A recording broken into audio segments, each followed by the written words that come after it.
Hello, Green Archbridge here, and today I'm gonna try something a little different. I have been playing a lot of Helldivers, and at some point one of my new friends joined, and they wanted me to give a list over the Warbonds they should prioritize getting. So what I'm gonna do is I'm going to make a tier list going through all the Warbonds and give my personal opinion on which Warbonds are the best to get and what they contain in a short format, and just going over some of the highlights and so on. And so the first one I'm gonna go through is just the standardized Warbond, which is this one over here, Helldivers Mobilize. It's really good. Like, it contains 90% of all the weapons that I have been using throughout the game, and that I would say is essential for playing the game. It has really good boosters, it has really good weapons, and it has really good grenades. It is a great warbond. It has a lot of versatility, and it's great because it also just only costs medals to unlock. I am going to put this in S tier. Now, of note, yeah, well, it has the muscle enhancement, the stamina enhancement boosters, the UVA recon booster, the vitality enhancement, and helipod space optimization. These are essentially the boosters I always use. It has impact grenade, which is really good, and it has just a great array, saute of weapons that you can use on almost any missions, just about anything.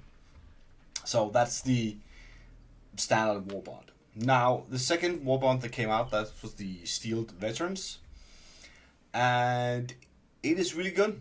It holds up, and it has a really good load of weapons. It has the Senator, which is one of the strongest handguns in the game. It takes a bit of getting used to, but it is very deadly. It has the Breaker Incendiary, which once were the best shotgun in the game. And it has the Jar Dominator, which is an impressively strong shotgun as well. This is a great warbond. I'll put that in A tier. Now we come to the next in line, which was the Cutting Edge. It mainly focuses around arc weaponry, and it's okay. It has a few good things, and then it is mostly forgettable beyond that. The armor passive that it reduces arc weapon is only really good if you are running with a full team that utilizes this damage type, or maybe some illuminated situations, but mostly it is not worth it in my opinion. The one thing that's really a saving grace for this warbond is that it contains the sickle, which is again one that's a really powerful main weapon that once was the staple of most Helldivers as well. And for this, I will put it in B tier. And yeah, it's mainly doesn't get any higher because it's only really have one or two things that is really good, but then the rest of the items in the warbond are not that impressive, and I don't see it as any requirement to have this to be able to run higher missions, and I haven't been using it all that much. And then we go on to Democratic Detonation, and this is a really nice warbond. It really lives up to its explosive name, and what it comes with that really gives it an edge. It has the Eruptor, which is a slow shooting, high powered rifle that deals heavy armor. Heavy armor penetration, and it's explosive. It is capable of taking down both bug holes and butt fabricators. Was really powerful against the Illuminate, and overall that's a good weapon. More so than that, it also has the grenade pistol, which is one of the best, if not the best, offhand. It has the thermite grenade, allowing you to deal with larger enemies with your grenades rather than bringing in other support weapons to do that. And it as a we can, the top of the cake, you get the expert extraction pilot, which is a nice booster if you're running very quick missions. This is a great Warbond, and I will put this in A tier. Then we go to Polar Patriots. Now, it's an okay Warbond. It has some nice things, and the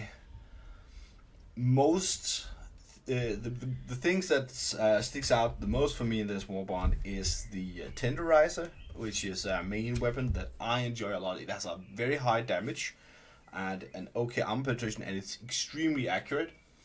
It also has the Incendiary Impact Grenade, which I have used more and more against the new limited threat, and it's okay with its motivational shock booster. Beyond that, it doesn't give that much more else, but for the things that it actually brings to the table, I will put this in B tier. I think it's a great Warbond, and I like it, and I like the aesthetics as well, but it doesn't bring any new armor types as far as I can remember, and yeah, it doesn't bring enough to the table that it can go into the higher tiers.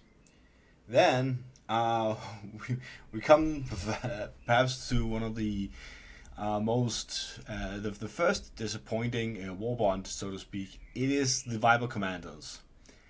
It is okay. Well, not really. The most interesting thing is the boosters, which give experimental infusion for your stims, making stims very good. But beyond that, I don't really use that armor passive that you get here, which is peak physique. Yes, it allows you to handle heavier weapons faster and easier, and increased melee damage, but it's not in my style or use this much. So yeah, I can only give this a D tier, and it's mainly into the D tier just because the booster is actually pretty good. Then we come to Freedom's Flame. It is a flame Warbond. I really like flames. But it doesn't do anything else. What it does, it gives you the ability to carry flamers as an offhand primary. It gives you flame armor. The flame armor is actually pretty good also for some rare cases, like when you're fighting against incinerator squads. But I can't give it that grade of a tier because it's not that necessary and it's not that good. Like, I really like it, and the only reason I'm not putting it in F tier is because I really like flames. I enjoy the flamethrowers, and I enjoy what damage you can actually put out of them. So I'm going to graciously give it a D tier. And then I have the chemical agents next. It is, in my opinion, the worst Warbond. The gas thing it's not bad, it's just that it fills a role that you already had with flame most of the time, and I have never really experimented that much with it or thought that it gave me anything surprisingly efficient or great to do with it. It comes with sets that supports itself with a damage reduction to gas, and since there is no really enemy that uses gas, it feels worse than most other things, especially if you don't actively dip into using the entire chemical warfare thing. So for me, this is F tier. I don't use it, and I don't think it has anything good in it that pushes us above this. It would be my last pick. Then we have Truth Enforcers, which I really like the look of. The look of Truth Enforcers is really great. The armors are interesting, but not that useful in my opinion. So it's hard for me to say anything other than they look really great. It does have some weapons that I have lately been trying out a lot, and that have made me think of it being a little bit better than it might be. But I can I will bump this up to a C tier because of the SMG, and the shotgun actually filled out some of the roles which other weapons of that class didn't do as well. So I only really tried that out against the Illuminate, and that's why it gets up to C tier. Then we have Urban Legends. Now, Urban Legends is it has something that carries it a lot, because it has the anti-tank emplacement stratagem, which is so good. It also comes with two other stratagems that are nice to have, but really the anti-tank emplacement gives you so much of a bang for a buck. It allows you to deal with large enemies, especially on defense missions, and it is really great. Other than that, the armors that allows you to have a faster reload and more ammunition for your primary weapon, it came in a clutch on just about any Illuminate missions I ran, and I can also see it being very powerful against something like Terminus in the future. So yeah, it is great, I would say. I will actually, and it has a melee weapon, which is really nice, both range, if you can tell that, say that, and the stun effect of it is quite good. I have to give this an A tier. Again, this is primarily because of the anti-tank emplacement and the armors. I think the armors are good enough. It is perhaps the lowest A tier of this list though. And then we have Servants of Freedom. It has a hell bomb. It has the hell bomb strategy, which is an insane strategy. It allows you to do things you usually can't do, but it's also primarily the thing that it has that pushes you up. It also has a double-edged sickle. I saw a lot of play with it. I never really got back into using the sickle, but it is also, I know this to be quite a good weapon. It has the ultimatum offhand, which is essentially a small mini nuke you can carry around, which is also really powerful. And then it has the secret grenades. The secret grenades are hit and miss. I don't like the role that they fill, but they are good for if you use them correctly. And for all these things, and mainly because of the strength, I will put this. I was wondering if I should put it in like A tier or B tier. B tier. I think I will end up putting it in A tier. No. High B tier. Can I? High B tier. Yeah. Then we have Borderline Justice. It has some nice things in it. I haven't really used all of them that much. They are nice. The new boosters with sample extractor is nice for new players. I don't need it anymore because of the time I played. The hover pack is fun and interesting, and even though I don't use it, I see a lot of options you can use with it. It has the new, I think it's called the Talon energy pistol. I can't remember the name exactly, which is actually really powerful and quite good. And the grenade dynamite I haven't really used, and again I find it hard to get into my my loadouts, so I have to give this, even though I think it's a decent, well-rounded Warbond, I can't give it anything more than a B tier. And then we have the Masters of Ceremony.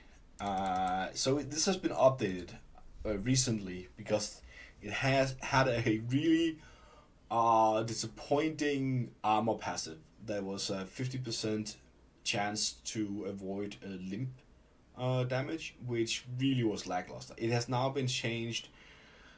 I think it was to give more melee and to have more health or something. I can't remember exactly the new one, but it actually, the armors are now more okay than what they used to be. The pyrotech grenade is very interesting, and it seems to be good at dealing with either hordes or lightly armored difficult enemies like the harvesters. It should be able to take out, but it falls a little flat.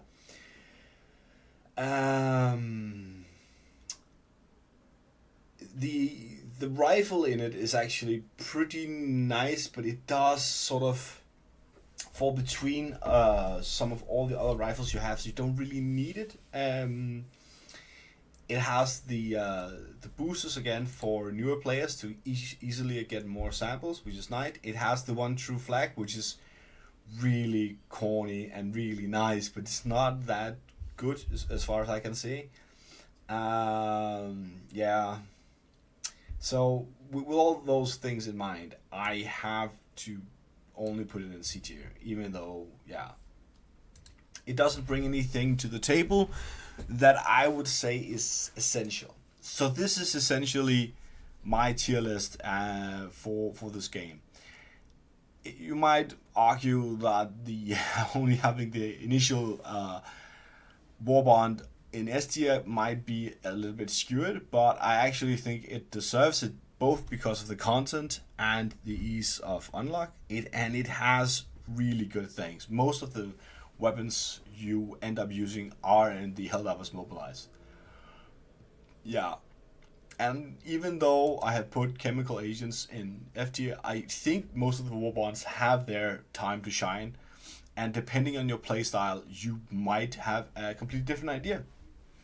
But this is my overview of all of the Warbonds in the game currently. If you have any comments or things that I might have missed, then please let me know. And if there is anything that any way you have found to use some of the Warbonds that perhaps put lower on the list, well, let me know, because then I can perhaps update my playstyle to get a better loadout. And that's really all I have to say, and I hope you enjoyed this, and I hope to see you again next time. Have a good one.